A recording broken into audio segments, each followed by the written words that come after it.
O grande conflito. Capítulo 3. Como começaram as trevas morais. O apóstolo Paulo, em sua segunda carta aos Tessalonicenses, predisse a grande apostasia que teria como resultado o estabelecimento do poder papal. Declarou que o dia de Cristo não viria sem que antes venha a apostasia e se manifeste o homem do pecado, o filho da perdição, o qual se opõe e se levanta contra tudo o que se chama Deus ou se adora, de sorte que se assentará como Deus no templo de Deus, querendo parecer Deus. E ainda mais, o apóstolo adverte os irmãos, já o mistério da injustiça opera. Mesmo naqueles primeiros tempos viu ele, insinuando-se na igreja, erros que preparariam o caminho para o desenvolvimento do papado. Pouco a pouco, a princípio furtiva e silenciosamente, e depois mais às claras, à medida em que crescia em força e conquistava o domínio na mente das pessoas, o mistério da iniquidade levou avante sua obra de engano e blasfêmia.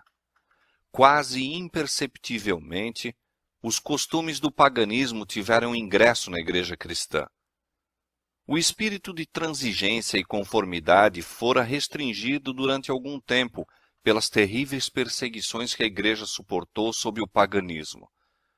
Mas, incessando a perseguição e entrando o cristianismo nas cortes e palácios dos reis, pôs ela de lado a humilde simplicidade de Cristo e seus apóstolos, em troca da pompa e orgulho dos sacerdotes e governadores pagãos, e em lugar das ordenanças de Deus, colocou teorias e tradições humanas. A conversão nominal de Constantino, na primeira parte do século IV, causou grande regozijo, e o mundo, sob o manto da justiça aparente, introduziu-se na igreja. Progredia rapidamente a obra de corrupção. O paganismo, conquanto parecesse suplantado, tornou-se o vencedor. Seu espírito dominava a igreja. Suas doutrinas, cerimônias e superstições incorporavam-se à fé e culto dos professos seguidores de Cristo. Esta mútua transigência entre o paganismo e o cristianismo resultou no desenvolvimento do homem do pecado, predito na profecia como se opondo a Deus e exaltando-se sobre ele. Aquele gigantesco sistema de religião falsa é obra-prima do poder de Satanás, monumento de seus esforços para sentar-se sobre o trono e governar a terra segundo a sua vontade. Uma vez Satanás se esforçou por estabelecer um compromisso mútuo com Cristo. Chegando-se ao Filho de Deus no deserto da tentação e mostrando-lhe todos os reinos do mundo e a glória dos mesmos, ofereceu-se a entregar tudo em suas mãos se tão somente reconhecesse a supremacia do príncipe das trevas. Cristo repreendeu o pretensioso tentador e obrigou-o a retirar-se. Mas Satanás obtém maior êxito em apresentar ao homem as mesmas tentações. Para conseguir proveitos e honras humanas, a igreja foi levada a buscar o favor e apoio dos grandes homens da terra, e, havendo assim rejeitado a Cristo, foi induzida a prestar obediência ao representante de Satanás, o bispo de Roma. Uma das principais doutrinas do catolicismo é que o Papa é a cabeça visível da Igreja Universal de Cristo, investido de autoridade suprema sobre os bispos e pastores em todas as partes do mundo. Mais do que isto, tem-se dado ao Papa os próprios títulos da divindade. Tem sido intitulado Senhor Deus o Papa e foi declarado infalível. Exige ele a homenagem de todos os homens. A mesma pretensão em que insistia Satanás no deserto da tentação, ele ainda a encarece mediante a Igreja de Roma, e enorme número de pessoas estão prontas para render-lhe homenagem. Mas os que temem e reverenciam a Deus enfrentam esta audaciosa presunção do mesmo modo por que Cristo enfrentou as solicitações do insidioso adversário. Adorarás ao Senhor teu Deus, e a Ele somente servirás. Deus jamais deu em sua palavra a mínima sugestão de que tivesse designado algum homem para ser a cabeça da igreja. A doutrina da supremacia papal opõe-se diretamente aos ensinos das Escrituras Sagradas. O Papa não pode ter poder algum sobre a Igreja de Cristo, senão por usurpação. Os romanistas têm persistido em acusar os protestantes de heresia e voluntária separação da verdadeira Igreja. Semelhantes acusações, porém, implicam-se antes a eles próprios. São eles os que depuseram a bandeira de Cristo e se afastaram da fé que uma vez foi dada aos santos. Satanás bem sabia que as Escrituras Sagradas habilitariam os homens a discernir seus enganos e resistir a seu poder. Foi pela palavra que mesmo o Salvador do mundo resistiu a seus ataques. Em cada assalto, Cristo apresentou o escudo da verdade eterna, dizendo: está escrito. A cada sugestão do adversário, opunha a sabedoria e poder da palavra. A fim de Satanás manter o seu domínio sobre os homens e estabelecer a autoridade humana, deveria conservá-los na ignorância das Escrituras. A Bíblia exaltaria a Deus e colocaria o homem finito em sua verdadeira posição. Portanto, suas sagradas verdades deveriam ser ocultadas e suprimidas. Esta lógica foi adotada pela Igreja de Roma. Durante séculos, a circulação da Escritura foi proibida. Ao povo era vedado lê-la ou tê-la em casa, e sacerdotes e prelados sem escrúpulos interpretavam-lhe os ensinos de modo a favorecerem suas pretensões. Assim, o chefe da igreja veio a ser quase universalmente reconhecido como o vigário de Deus na terra, dotado de autoridade sobre a igreja e o Estado. Suprimido o revelador erro, agiu Satanás à vontade. A profecia declarara que o papado havia de cuidar em mudar os tempos e a lei. Daniel 7:25. Para cumprir esta obra não foi vagaroso. A fim de proporcionar aos conversos do paganismo uma substituição à adoração de ídolos e promover assim sua aceitação nominal do cristianismo, foi gradualmente introduzida no culto cristão a adoração das imagens e relíquias. O decreto de um concílio geral estabeleceu, por fim, este sistema de idolatria. Para completar a obra sacrílega, Roma pretendeu eliminar da lei de Deus o segundo mandamento, que proíbe o culto das imagens, e dividir o 10º mandamento a fim de conservar o número deles. Este espírito de concessão ao paganismo abriu caminho para desrespeito ainda maior da autoridade do céu. Satanás, operando por meio de não consagrados dirigentes da igreja, intrometeu-se também com o 4º mandamento e tentou pôr de lado o antigo sábado, o dia que Deus tinha abençoado e santificado, e exaltando em seu lugar a festa observada pelos pagãos como o venerável dia do sol. Esta mudança não foi, a princípio, tentada abertamente. Nos primeiros séculos, o verdadeiro sábado foi guardado por todos os cristãos. Eram estes ciosos da honra de Deus e, crendo que sua lei é imutável, zelosamente preservavam a santidade de seus preceitos. Mas, com grande argúcia, Satanás operava mediante seus agentes para efetuar seu objetivo.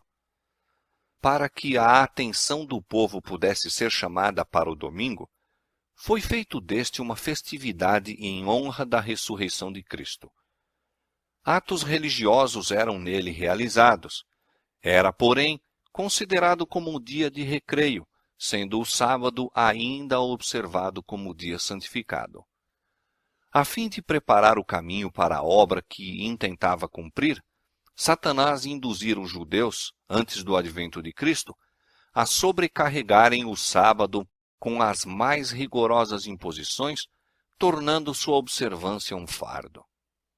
Agora, tirando vantagem da falsa luz sob a qual ele assim fizera com que fosse considerado, lançou o desdém sobre o sábado como instituição judaica. Enquanto os cristãos geralmente continuavam a observar o domingo como festividade prazenteira, ele os levou, a fim de mostrarem seu ódio ao judaísmo, a fazer do sábado dia de jejum, de tristeza e pesar. Na primeira parte do século IV, o imperador Constantino promulgou um decreto fazendo do domingo uma festividade pública em todo o Império Romano. O dia do sol era venerado por seus súditos pagãos e honrado pelos cristãos. Era política do imperador unir os interesses em conflito do paganismo e cristianismo. Com ele se empenharam para fazer isto os bispos da igreja, os quais, inspirados pela ambição e sede do poder, perceberam que, se o mesmo dia fosse observado tanto por cristãos como pagãos, promoveria a aceitação nominal do cristianismo pelos pagãos e assim adiantaria o poderio e glória da igreja. Mas, conquanto muitos cristãos tementes a Deus fossem gradualmente levados a considerar o domingo como possuindo certo grau de santidade, ainda mantinham o verdadeiro sábado como o dia santo do Senhor e observavam-no em obediência ao quarto mandamento. O arqui-enganador não havia terminado a sua obra. Estava decidido a congregar o mundo cristão sob sua bandeira e exercer o poder por intermédio de seu vigário, o orgulhoso pontífice que pretendia ser o representante de Cristo. Por meio de pagãos meio convertidos, ambiciosos prelados e eclesiásticos amantes do mundo, realizou ele seu propósito. Celebravam-se de tempos em tempos vastos concílios aos quais do mundo todo concorriam os dignitários da igreja. Em quase todos os concílios, o sábado que Deus havia instituído era rebaixado um pouco mais, enquanto o domingo era em idêntica proporção exaltado. Destarte, a festividade pagã veio finalmente a ser honrada como instituição divina, ao mesmo tempo em que se declarava ser o sábado bíblico relíquia do judaísmo, amaldiçoando-se seus observadores. O grande apóstata conseguira exaltar-se contra tudo o que se chama Deus ou se adora. Ousara mudar o único preceito da lei divina que inequivocamente indica a toda a humanidade o Deus verdadeiro e vivo. No quarto mandamento, Deus é revelado como o Criador do céu e da terra e por isso se distingue de todos os falsos deuses. Foi para a memória da obra da criação que o sétimo dia foi santificado como dia de repouso para o homem. Destinava-se a conservar o Deus vivo sempre diante da mente humana como a fonte de todo ser e objeto de reverência e culto. Satanás esforça-se por desviar os homens de sua aliança para com Deus e de prestarem obediência à sua lei. Dirige seus esforços, portanto, especialmente contra o mandamento que aponta a Deus como o Criador. Os protestantes hoje insistem em que a ressurreição de Cristo no domingo fê-lo o sábado cristão. Não existe, porém, evidência escriturística para isto. Nenhuma honra semelhante foi conferida ao dia por Cristo ou seus apóstolos. A observância do domingo como instituição cristã teve origem no mistério da injustiça, que já no tempo de Paulo começara a sua obra. Onde e quando adotou o Senhor este filho do papado? Que razão poderosa se poderá dar para uma mudança que as Escrituras não sancionam? No século VI, tornou-se o papado firmemente estabelecido. Fixou-se a sede de seu poderio na capital imperial e declarou-se ser o bispo de Roma a cabeça de toda a igreja. O paganismo cedera lugar ao papado. O dragão dera à besta o seu poder e o seu trono e grande poderio. Apocalipse 13:2. E começaram então os 1260 anos da opressão papal, preditos nas profecias de Daniel, capítulo 7, 25, e Apocalipse, capítulo 13, versos 5 a 7. os cristãos foram obrigados a optar entre renunciar sua integridade e aceitar as cerimônias de culto papais, ou passar a vida nas masmorras, sofrer a morte pelo instrumento de tortura, pela fogueira ou pela machadinha do verdugo. Cumpriam-se as palavras de Jesus, e até pelos pais e irmãos e parentes e amigos sereis entregues, e matarão alguns de vós, e de todos sereis odiados por causa do meu nome. Desencadeou-se a perseguição sobre os fiéis com maior fúria do que nunca, e o mundo se tornou um vasto campo de batalha. Durante séculos, a Igreja de Cristo encontrou refúgio no isolamento e obscuridade. Assim diz o profeta: a mulher fugiu para o deserto, onde já tinha lugar preparado por Deus, para que ali fosse alimentada durante 1260 dias. Apocalipse 12, verso 6. O acesso da Igreja de Roma ao poder assinalou o início da escura Idade Média. Aumentando seu poderio, mais se adensavam as trevas. De Cristo, o verdadeiro fundamento, transferiu-se a fé para o Papa de Roma. Em vez de confiar no Filho de Deus para o perdão dos pecados e para a salvação eterna, o povo olhava para o Papa e para os sacerdotes e prelados a quem alegava autoridade. Ensinava-se de ser o Papa seu mediador terrestre e que ninguém poderia aproximar-se de Deus senão por seu intermédio. E mais ainda, que ele ficava para eles em lugar de Deus e deveria, portanto, ser implicitamente obedecido. Esquivar-se de suas disposições era motivo suficiente para se infligir a mais severa punição ao corpo e alma dos delinquentes. Assim, a mente do povo desviava-se de Deus para homens falíveis e cruéis, e mais ainda, para o próprio príncipe das trevas, que por meio deles exercia o seu poder. O pecado se disfarçava sob o manto de santidade. Quando as Escrituras são suprimidas e o homem vem a considerar-se supremo, só podemos esperar fraudes, engano e aviltante iniquidade. Com a elevação das leis e tradições humanas, tornou-se manifesta a corrupção que sempre resulta de se pôr de lado a lei de Deus. Dias de perigo foram aqueles para a Igreja de Cristo. Os fiéis porta-estandartes eram, na verdade, poucos. Posto que a verdade não fosse deixada sem testemunhas, parecia por vezes que o erro e a superstição prevaleceriam completamente e a verdadeira religião seria banida da terra. Perdeu-se de vista o Evangelho, mas multiplicaram-se as formas de religião e o povo foi sobrecarregado de severas exigências.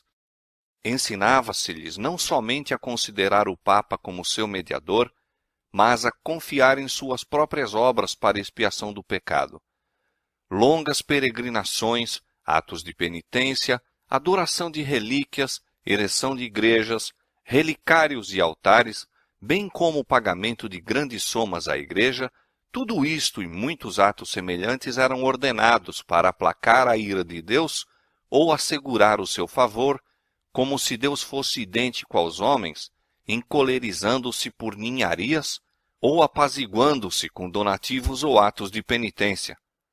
Apesar de que prevalecesse o vício, mesmo entre os chefes da Igreja de Roma, sua influência parecia aumentar constantemente.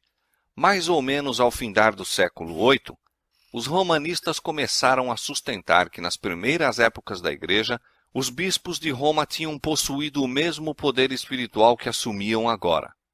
Para confirmar essa pretensão, era preciso empregar alguns meios com o fito de lhe dar aparência de autoridade. Isto foi prontamente sugerido pelo pai da mentira. Antigos escritos foram forjados pelos monges. Decretos de concílios que antes nada se ouvira foram descobertos, estabelecendo a supremacia universal do Papa desde os primeiros tempos. E a Igreja que rejeitara a verdade, avidamente aceitou estes enganos. Aos poucos, os fiéis que construíram sobre o verdadeiro fundamento ficaram perplexos e entravados quando o entulho das falsas doutrinas obstruiu a obra. Como os edificadores sobre o muro de Jerusalém no tempo de Neemias, alguns se prontificaram a dizer: já desfaleceram as forças dos acarretadores, e o pó é muito, e nós não podemos edificar um muro. Cansados da constante luta contra a perseguição, fraude, iniquidade e todos os outros obstáculos que Satanás pudera engendrar para deter-lhes o progresso, alguns que haviam sido fiéis edificadores desanimaram, e por amor da paz e segurança de sua propriedade e vida, desviaram-se do verdadeiro fundamento. Outros, sem se intimidarem com a oposição de seus inimigos, intrepidamente declaravam: não os temais, lembrai-vos do Senhor grande e terrível, e prosseguiam com a obra, cada qual com a espada cingida ao lado. O mesmo espírito de ódio e oposição à verdade tem inspirado os inimigos de Deus em todos os tempos, e a mesma vigilância e fidelidade têm sido exigidas de seus servos. As palavras de Cristo aos primeiros discípulos aplicam-se aos seus seguidores até ao final do tempo. E as coisas que vos digo, digo-as a todos. As trevas pareciam tornar-se mais densas. Generalizou-se a adoração das imagens. Acendiam-se velas perante imagens e orações se lhes dirigiam. Prevaleciam os costumes mais absurdos e supersticiosos. O espírito dos homens era a tal ponto dirigido pela superstição que a razão mesmo parecia haver perdido o domínio. Enquanto os próprios sacerdotes e bispos eram amantes do prazer, sensuais e corruptos, só se poderia esperar que o povo que os tinha como guias se submergisse na ignorância e vício. Outro passo ainda deu a presunção papal, quando, no século XI, o Papa Gregório VII proclamou a perfeição da Igreja de Roma. Entre as proposições por ele apresentadas, uma havia declarando que a Igreja nunca tinha errado, nem jamais erraria, segundo as Escrituras. Mas as provas escriturísticas não acompanhavam a afirmação. O altivo pontífice também pretendia o poder de depor imperadores, e declarou que sentença alguma que pronunciasse poderia ser revogada por quem quer que fosse, mas era prerrogativa sua revogar as decisões de todos os outros. Uma flagrante ilustração do caráter tirânico do Papa Gregório VII se nos apresenta no modo por que tratou o imperador alemão Henrique IV. Por haver intentado desprezar a autoridade do Papa, declarou-o este excomungado e destronado. Aterrorizado pela deserção e ameaças de seus próprios príncipes, que por mandado do Papa eram incentivados na rebelião contra ele, Henrique pressentiu a necessidade de fazer as pazes com Roma. Em companhia da esposa e de um servo fiel, atravessou os Alpes em pleno inverno, a fim de humilhar-se perante o Papa. Chegando ao castelo para onde Gregório se retirara, foi conduzido, sem seus guardas, a um pátio externo, e ali, no rigoroso frio do inverno, com a cabeça descoberta, descalço e miseravelmente vestido, esperou a permissão do Papa a fim de ir à sua presença. O pontífice não se dignou de conceder-lhe perdão, senão depois de haver ele permanecido 3 dias jejuando e fazendo confissão. Isso mesmo, apenas com a condição de que o imperador esperasse a sanção do Papa antes de reassumir as insígnias ou exercer o poder da realeza. E Gregório, envaidecido com seu triunfo, jactava-se de que era seu dever abater o orgulho dos reis. Quão notável é o contraste entre o orgulho deste altivo pontífice e a mansidão e suavidade de Cristo, que representa a si mesmo à porta do coração, a rogar que seja ali admitido, a fim de poder entrar para levar perdão e paz, e que ensinou a seus discípulos: qualquer que entre vós quiser ser o primeiro, seja vosso servo. Os séculos que se seguiram testemunharam aumento constante de erros nas doutrinas emanadas de Roma. Mesmo antes do estabelecimento do papado, os ensinos dos filósofos pagãos haviam recebido atenção e exercido influência na Igreja. Muitos que se diziam conversos ainda se apegavam aos dogmas de sua filosofia pagã e não somente continuaram no estudo desta, mas encareciam-no a outros como o meio de estenderem sua influência entre os pagãos. Erros graves foram assim introduzidos na fé cristã. Destaca-se, entre outros, o da crença na imortalidade natural do homem e sua consciência na morte. Esta doutrina lançou o fundamento sobre o qual Roma estabeleceu a invocação dos santos e a adoração da Virgem Maria. Disto também proveio a heresia do tormento eterno para os que morrem impenitentes, a qual logo de início se incorporara à fé papal. Achava-se então preparado o caminho para a introdução de ainda outra invenção do paganismo, a que Roma intitulou purgatório e empregou para amedrontar as multidões crédulas e supersticiosas. Com esta heresia, afirma-se a existência de um lugar de tormento no qual as almas dos que não merecem condenação eterna devem sofrer castigo por seus pecados e do qual, quando libertas da impureza, são admitidas no céu. Ainda uma outra invencionice era necessária para habilitar Roma a aproveitar-se dos temores e vícios de seus adeptos. Esta foi suprida pela doutrina das indulgências. Completa remissão dos pecados, passados, presentes e futuros, e livramento de todas as dores e penas em que os pecados importam, eram prometidos a todos os que se alistassem nas guerras do pontífice para estender seu domínio temporal, castigar seus inimigos e exterminar os que ousassem negar-lhe a supremacia espiritual. Ensinava-se também ao povo que, pelo pagamento de dinheiro à igreja, poderia livrar-se do pecado e igualmente libertar as almas de seus amigos falecidos que tivessem condenados às chamas atormentadoras.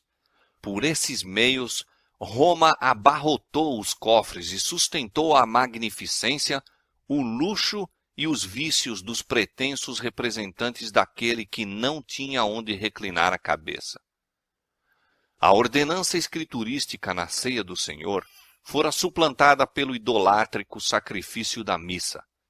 Sacerdotes papais pretendiam, mediante esse disfarce destituído de sentido, converter o simples pão e vinho no verdadeiro corpo e sangue de Cristo. Com blasfema presunção pretendiam abertamente o poder de criar em Deus, o Criador de todas as coisas. Aos cristãos exigia-se, sob pena de morte, confessar sua fé nesta heresia horrível que insulta ao céu. Multidões que a isto se recusaram foram entregues às chamas. No século XIII foi estabelecido a mais terrível de todas as armadilhas do papado, a Inquisição. O príncipe das trevas trabalhava com os dirigentes da hierarquia papal. Em seus concílios secretos, Satanás e seus anjos dirigiam a mente de homens maus, enquanto, invisível entre eles, estava um anjo de Deus, fazendo o tremendo relatório de seus iníquos decretos e escrevendo a história de ações por demais horrorosas para serem desvendadas ao olhar humano. A grande Babilônia estava embriagada do sangue dos santos. Os corpos mutilados de milhões de mártires pediam vingança a Deus contra o poder apóstata. O papado se tornou o déspota do mundo. Reis e imperadores curvavam-se aos decretos do pontífice romano. O destino dos homens, tanto temporal como eterno, parecia estar sob seu domínio. Durante séculos, as doutrinas de Roma tinham sido extensa e implicitamente recebidas, seus ritos reverentemente praticados, suas festas geralmente observadas. Seu clero era honrado e liberalmente mantido. Nunca a Igreja de Roma atingiu maior dignidade, magnificência ou poder. Mas o meio-dia do papado foi a meia-noite do mundo. As Sagradas Escrituras eram quase desconhecidas, não somente pelo povo, mas pelos sacerdotes. Como os fariseus de outrora, os dirigentes papais odiavam a luz que revelaria os seus pecados. Removida a lei de Deus, a norma de justiça, exerciam eles poder sem limites e praticavam os vícios sem restrições. Prevaleciam a fraude, a avareza, a libertinagem. Os homens não recuavam de crime algum pelo qual pudessem adquirir riqueza ou posição. Os palácios dos papas e prelados eram cenários da mais vil devassidão. Alguns dos pontífices reinantes eram acusados de crimes tão revoltantes que os governadores seculares se esforçavam por depor esses dignitários da igreja como monstros demasiado vis para serem tolerados. Durante séculos, a Europa não fez progresso no saber, nas artes ou na civilização. Uma paralisia moral e intelectual caíra sobre a cristandade. A condição do mundo sob o poder romano apresentava o cumprimento terrível e surpreendente das palavras do profeta Oséias. O meu povo foi destruído porque lhe faltou o conhecimento. Porque tu rejeitaste o conhecimento, também eu te rejeitarei, visto que te esqueceste da lei do teu Deus, também me esquecerei de teus filhos. Não há verdade, nem benignidade, nem conhecimento de Deus na terra. Só prevalecem o perjurar e o mentir, e o matar e o furtar, e o adulterar, e há homicídios sobre homicídios. Foram estes os resultados do banimento da palavra de Deus.